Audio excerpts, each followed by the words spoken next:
प्रश्न है, राजस्थान में सर्वप्रथम दास प्रथा पर रोक किसने लगाई है? तो उदयपुर, चित्तौड़, कोटा, बूंदी, जोधपुर, बीकानेर, जयपुर या अलवर। दास प्रथा, देखो बहुत सारी प्रथाएं होती, जैसे एक प्रथा है डाकण प्रथा, बहुत सी बार एग्जाम में पूछी जाती है डाकण प्रथा के बारे में। और ये डाकण प्रथा जो है ना, ये उदयपुर रियासत में बहुत ज्यादा प्रचलित थी। इस पर रोक जो लगाई गई थी ना, वो रोक लगाई गई है 1853 के अंदर। किसने लगाई है? तो ये स्वरूप सिंह जी ने रोक लगाई है, स्वरूप सिंह। एक प्रथा थी जिसका नाम है कन्यावध, कन्यावध आता है, और कन्यावध पर रोक लगाई है कोटा और बूंदी ने। कोटा व बूंदी ने इसके ऊपर रोक लगाई है। कब लगाई? 1833, 1834।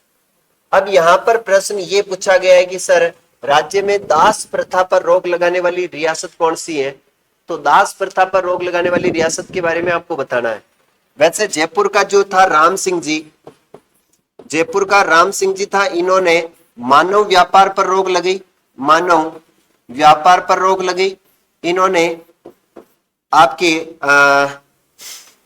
कन्यावध सती प्रथा पर रोक लगाई, सती प्रथा।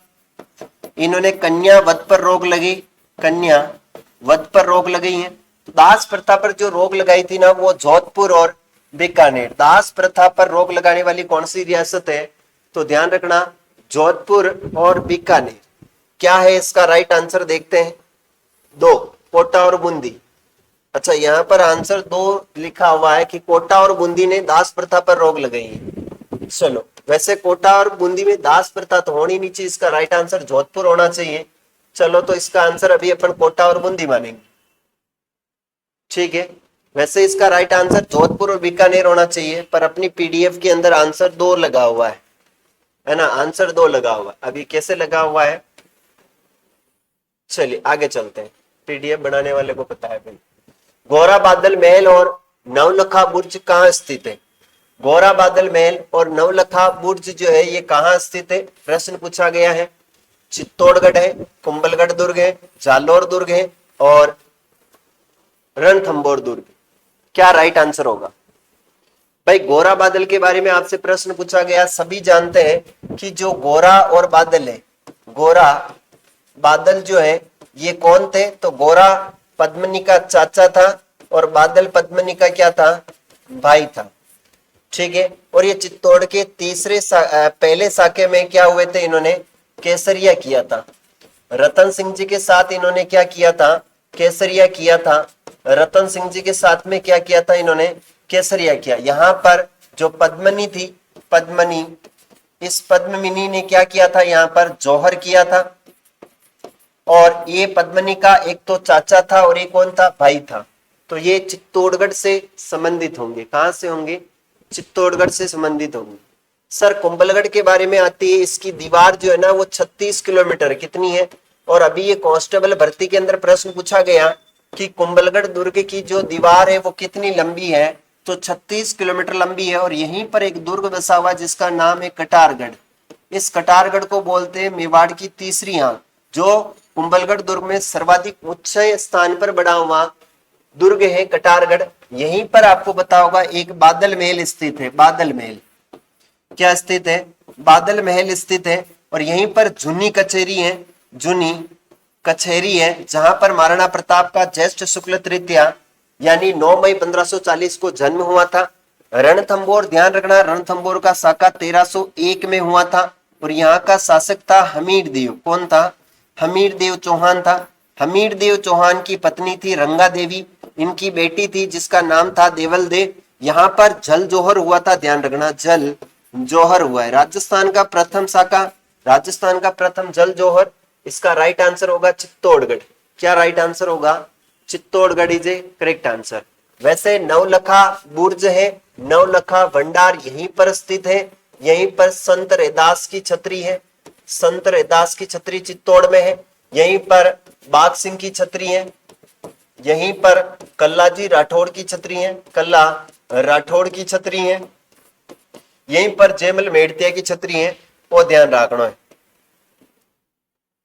चित्तौड़गढ़ किला अवस्थित है, चित्तौड़गढ़ का किला कहाँ अवस्थित है?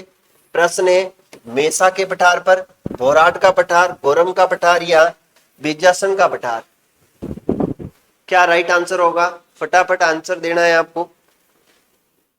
देखो मेसा के पठार पर हमारे चित्तौड़गढ़ का किला बसा हुआ है। वैसे चित्तौड़गढ़ के बारे में प्रश्न आए कि पहाड़ी कौन सी है, तो पहाड़ी है चित्रकूट पहाड़ी। चित्रकूट पहाड़ी है, चित्रकूट पहाड़ी पर बसा हुआ है। ये नदियां कौन कौन सी हैं, तो ध्यान रखना गंभीरी और बेड़च। गंभीरी व बेड़च नदी के किनारे हैं, गंभीरी और बेड़च के किनारे हैं। इसके निर्माण की अगर बात करें चित्तौड़ दुर्ग के निर्माण की, तो वो निर्माण कराया है मान मौर्य ने, सॉरी चित्रांगत मौर्य ने। किसने करवाया था? चित्रांगत मौर्य ने इसका निर्माण करवाया था, चित्रांगत मौर्य ने। सर ये चित्रांगत मौर्य ने करवाया, तो ये जो पहाड़ है कौन से पठार पर बसा हुआ है, तो पठार हो जाएगा आपका मेसा का पठार। मेसा का पठार है जिस पर चित्तौड़गढ़ दुर्ग बना हुआ है। सर चित्तौड़गढ़ में हुए थे 3 साके, कितने हुए थे? 3 साके हुए, 1303, 1534, 35, 1567 और 68 के अंदर हुआ। सबसे बड़ा जौहर कुंड यहीं पर है। सबसे बड़ा जो जौहर कुंड है, जौहर कुंड यहीं पर है, ध्यान रखना है। फिर प्रश्न पूछा जाएगा विजय स्तंभ जो है वो यहीं पर बना हुआ है। विजय स्तंभ सारंगपुर विजय के उपलक्ष्य में विजय स्तंभ का निर्माण करवाया था। ठीक है, फिर बात करते हैं सर यहां पर बाघ सिंह की छतरी है। बाघ सिंह की क्या है? छतरी है। यहीं पर कल्ला राठौड़ की छतरी है, कल्ला राठौड़ की छतरी है। यहीं पर जयमल मेड़तिया की छतरी है, जयमल मेड़तिया की छतरी है। यहीं पर सांस बहुकुंड है, सांस बहुकुंड है, सांस बहुकुंड है। यहीं पर आपका बुखारा गार्डन है, क्या बोले उसे, मृगवन है, ध्यान रखना। राजस्थान का सबसे प्राचीन क्या है? मृगवन है। ये जो ऐसा दुर्ग है ना, इसके ऊपर होती है कृषि, और ये ऐसा दुर्ग है ना जहां पर निवास करती है। राजस्थान का लिविंग फोर्ट है, लिविंग फोर्ट है, ध्यान रखना। राजस्थान का क्या है? सबसे बड़ा लिविंग फोर्ट है। तो इसका राइट आंसर होगा मेसा के पठार पर बसा हुआ दुर्ग है। गोरा बादल, हाँ गोरा चाचा था और भाई बादल था।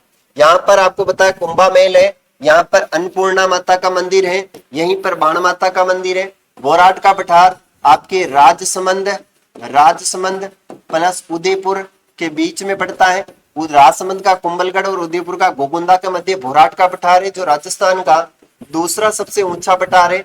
1224 मीटर भोराट के पठार की क्या मिलती है? ऊंचाई मिलती है, ध्यान रखना है। ठीक है, तो आगे बढ़ते हैं नेक्स्ट प्रश्न की ओर।